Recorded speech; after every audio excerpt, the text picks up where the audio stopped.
Hello my dear students, ratio and proportions के chapter में आपका स्वागत है और हम बात कर रहे हैं प्रोपोर्शंस के बारे में। आपको ये जान बता दूं कि ये मैथ्स टाइम बुक का मैं सॉल्यूशन बना रहा हूँ क्लास 6 के लिए और चैप्टर का नाम है रेशियो एंड प्रोपोर्शन। तो जानना है हमें कि हमने अभी तक डिस्कस किया था कि रेशियो क्या होता है, हम इक्विवेलेंट कैसे करते हैं, हम इक्विवेलेंट फ्रैक्शंस या इक्विवेलेंट रेशियो कैसे निकालते हैं। ठीक है, हमने कंपेयर करना भी देखा था और हमने ये भी देखा सीखा कि हम अगर कोई रेशियो नहीं दिया हुआ है इक्विवेलेंट रेशियो का तो हम उसे कैसे कैलकुलेट करेंगे। ठीक है, now we are going to talk about the proportion कि प्रोपोर्शन होता क्या है। देखो, प्रोपोर्शन एक्चुअली एक इक्वेशन होता है जो हमें बताता है कि दो रेशियो इक्विवेलेंट हैं। Two ratios are equivalent, it's states by the proportion. Proportions के लिए हम चार बिंदी को यूज करते हैं, चार डॉट आपको इस तरीके से लिखना होगा and that is use to represent the proportion.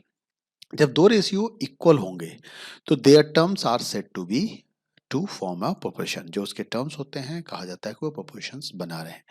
Example के तौर पे समझिए कि मान लीजिए कि आपके चार टर्म जो हैं ए बी सी डी हैं और अगर वो प्रोपोर्शन में हैं, if it is in proportion, अगर वो प्रोपोर्शन में है तो वो कुछ इस तरीके से लिखे जाएंगे A colon B proportion C colon D.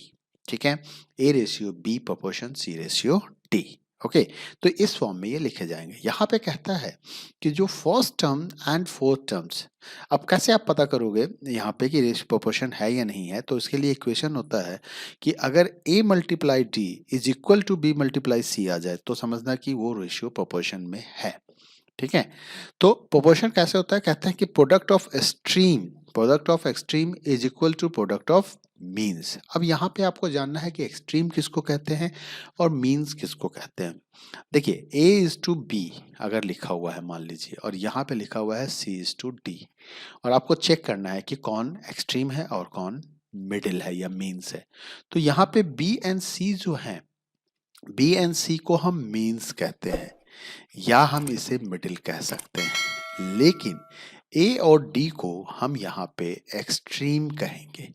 क्या कहेंगे? एक्सट्रीम कहेंगे। अगर आप इसको नहीं समझ पाते हैं तो ये समझिए कि मान लीजिए मैंने बीच में इक्वल टू का साइन दे दिया, तो जो टर्म्स इक्वल टू के नजदीक है दोनों साइड से वो तो मीन हो गया, यानी कि ये बीच में है।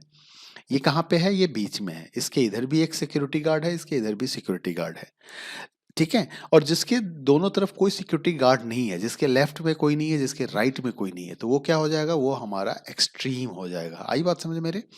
तो मतलब अगर आपको एक्सट्रीम कहा जाएगा तो क्या मतलब हुआ कि जिसके दाएं बाएं, जिसके बाएं लेफ्ट और जिसके राइट में कोई नहीं हो, लेकिन जिसके लेफ्ट में भी कोई हो और राइट में भी कोई हो और बीच में इक्वल टू बैठा हुआ है सिक्योरिटी के लिए, यानी कि इधर से तो कोई नहीं आ सकता है, इधर से ये इसको आने नहीं देगा, तो ये क्या कहलाएगा? ये आपका हो जाएगा मीन्स, और ये बाहर वाले क्या कहलाएंगे? एक्सट्रीम कहलाएंगे।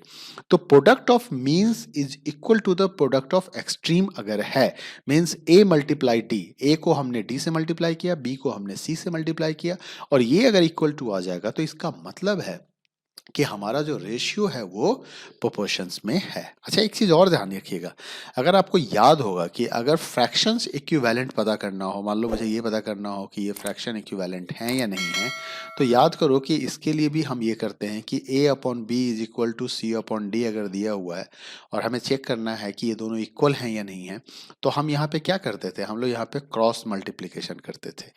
कौन सा मल्टीप्लिकेशन? Cross multiplication. ए को डी से मल्टीप्लाई करते थे और बी को सी से मल्टीप्लाई करते थे, और अगर ये इक्वल आ जाता था तो हम कहते थे कि द फ्रैक्शन इज इक्वल।